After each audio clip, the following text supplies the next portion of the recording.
जोशीमठ से मिला महाविनाश का बड़ा परमार। दरार के चपेट में आई जोशीमठ का 64 योगिनी मंदिर। सत्य हो गई भविष्य मालिका की भविष्यवाणी। खत्म हुआ कलयुग में हम बात करेंगे उत्तराखंड के जोशीमठ में मां काली के प्रकोप से हो रहे उस विनाश के बारे में, जिसे देखकर ऐसा प्रतीत हो रहा है कि आने वाले समय में दुनिया में एक बड़ा विनाश दस्तक देने वाला है। दोस्तों, मां काली प्रकृति मानी जाती हैं और अगर उसी प्रकृति के साथ छेड़खानी की जाती है तो अधर्म और बुराई से प्रकृति अशांत हो जाती है। इसकी वजह से समस्त संसार में मां काली का संहार रूप देखा जाता है। जब देवासुर संग्राम युद्ध हुआ था तब मां काली का अशांत रूप देखा गया था, जिसमें उन्होंने बहुत से असुर और राक्षसों का अंत करके रक्तपान किया था। कहा जाता है कि अब कलयुग में भी मां काली उसी तरह अशांत रूप दिखाने वाली हैं। वैसा ही संहार कलयुग के अंत में मां काली फिर करेंगी। आपको जानकर हैरानी होगी कि मां काली अपना संहार 64 योगिनियों के रूप में शुरू कर चुकी हैं। जिस तरह से आज उत्तराखंड के सभी धाम खतरे में हैं, यह तो हर किसी को मालूम ही है। जोशीमठ की दरारें 64 योगिनी मंदिर तक पहुंच चुकी हैं। इसकी वजह से मां काली की 64 रूप जागृत हो गई हैं, जिसका प्रमाण मिल रहा है जोशीमठ के 64 योगिनी मंदिर से।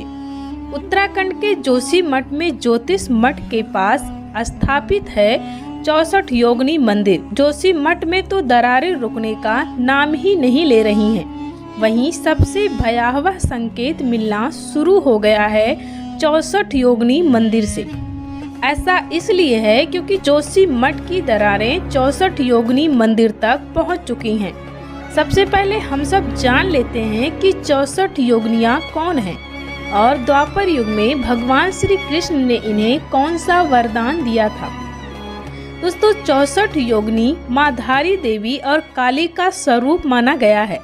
कहा जाता है कि 5000 साल पहले द्वापर युग के महाभारत युद्ध का जब आखिरी दिन चल रहा था, तब माता काली ने भगवान श्री कृष्ण से रक्तपान की इच्छा जाहिर की थी, जिसके फलस्वरूप भगवान श्री कृष्ण ने मां काली से कहा था कि महाभारत का यह युद्ध अभी अधूरा रहेगा, जो कि कलयुग के अंत में पूरा होगा। इसीलिए आपको रक्तपान का अवसर जरूर मिलेगा, परंतु द्वापर युग में नहीं बल्कि कलयुग के अंत में, क्योंकि महाभारत का युद्ध कलयुग के अंत में पूरा होगा, जिसमें आपका रक्तपान की इच्छा पूरा होगा। हिंदू मान्यताओं के अनुसार महाभारत का युद्ध तीसरा विश्व युद्ध माना गया है, जो कि 17.5 दिनों का हुआ था। हिंदू धर्म के मुताबिक जब भी किसी युग का अंत होता है तो उसमें माता काली को रक्तपान का अवसर जरूर मिलता है, जिसका प्रमाण है सतयुग में हुआ देवासुर संग्राम, जिसमें मां काली ने असुर और राक्षसों का अंत करके रक्तपान किया था। भविष्य मालिका के अनुसार कलयुग के अंत में सभी अधर्मी और पापियों का अंत करके मां काली का रक्तपान करने की इच्छा पूरा होगा। भविष्य मालिका के अनुसार कलयुग के अंत और महाविनाश का संकेत हमें चारों धाम व पुराने देव स्थलों से देखने को मिलेगा। उत्तराखंड में हो रही तबाही ने चारों धाम को तो खत्म करना शुरू ही कर दिया है और साथ ही हमें अब जोशीमठ में स्थित 64 योगिनी माता के मंदिर से भी संकेत मिलना शुरू हो गया है। अब दुनिया देखेगी मां काली और धारी देवी का प्रचंड रूप। कलयुग के अंत को लेकर चारों धामों से ऐसे बहुत से संकेत मिल रहे हैं, जिससे यही प्रतीत होता है कि संत श्री अच्युतानंद दास महाराज जी द्वारा लिखी भविष्य मालिका की सभी भविष्यवाणी सच हो रहे हैं। हिंदू धर्म ग्रंथों के मुताबिक हिंदुओं के प्रमुख 4 धाम होते हैं, जिनकी पूरे विश्व में अलग ही मान्यता है। कलयुग में चारों धामों की इतनी मान्यता दी गई है कि कहा जाता है कि यदि कोई व्यक्ति इन चारों धामों की यात्रा पूरा कर लेता है तो वह सभी पापों से मुक्त हो जाता है और उसे सीधे मोक्ष की प्राप्ति भी हो जाता है। ये चारों धाम पृथ्वी के चारों दिशा में बसे हुए हैं। जैसे जैसे कलयुग का समय बीतता जा रहा है वैसे वैसे चारों धामों से संकेत मिलना शुरू हो गया है। 2020 मार्च के महीने में जगन्नाथपुरी मंदिर में भी एक ऐसी ही घटना घटित हुई थी, जिसके कारण मंदिर के ध्वज में आग लग गई थी। और तो और हाल ही में जगन्नाथपुरी मंदिर के ऊपर से एक किन्नर ने कूदकर अपनी जान भी दे दी थी। ये सारे घटना की चर्चा पूरे विश्व में आग की तरह फैल गया था। हिंदू धर्म ग्रंथ के मुताबिक किसी भी बड़े मंदिर में यदि आग लग जाए, मंदिर पर आसमानी बिजली गिरे तो वह अशुभ संकेत माना जाता है।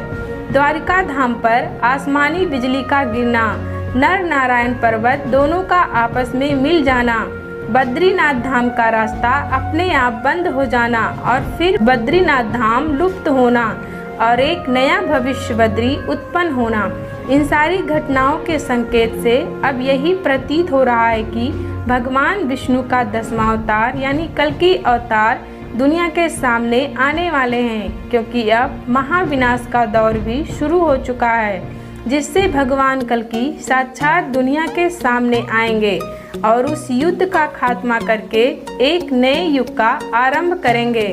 पुराणों और अन्य भविष्यवाणी के अनुसार जब पृथ्वी पर अधर्म का लोप हो जाएगा तब चारों धाम सहित पृथ्वी के अन्य देव स्थल भी धरती में समा जाएंगे।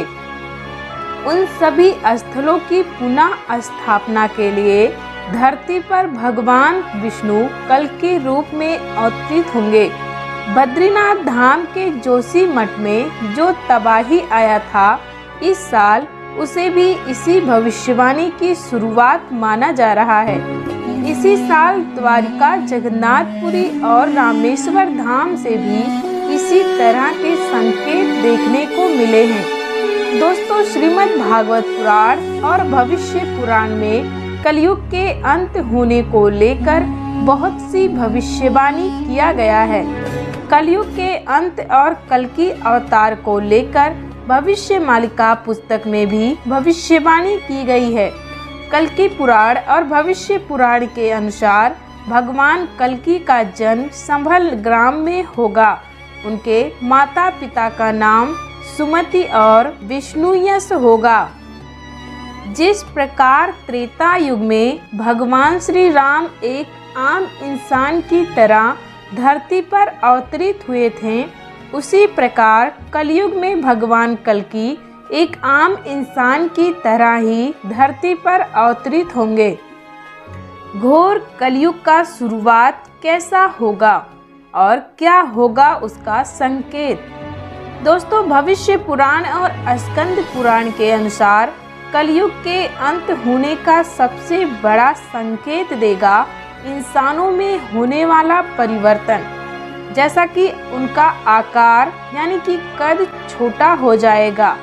इंसान अपने उम्र से पहले ही मृत्यु को प्राप्त करेंगे। पुरुष पुरुष और स्त्री स्त्री से संबंध बनाने लगेंगे। रिश्ते नाते का कोई मोल नहीं बचेंगे।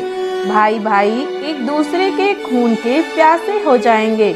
मीट मछली खाने वाले इंसान ही रह जाएंगे। दुनिया में किसी भी प्रकार का नियम नहीं रह जाएगा। हर तरफ केवल भ्रष्टाचार ही फैला होगा। धरती से धर्म का नामो निशान मिट जाएगा। और तो और घोर कलयुग का शुरुआत होते ही सभी तीर्थ स्थल लुप्त हो जाएंगे। तब भगवान विष्णु अपने 64 गुणों से युक्त होकर धरती पर कल के रूप में अवतरित होंगे।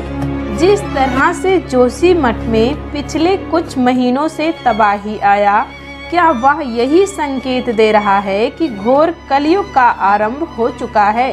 क्योंकि जोशी मठ बद्रीनाथ धाम का मुख्य द्वार माना जाता है, तो क्या चारों धाम के गायब होने का शुरुआत हो चुका है?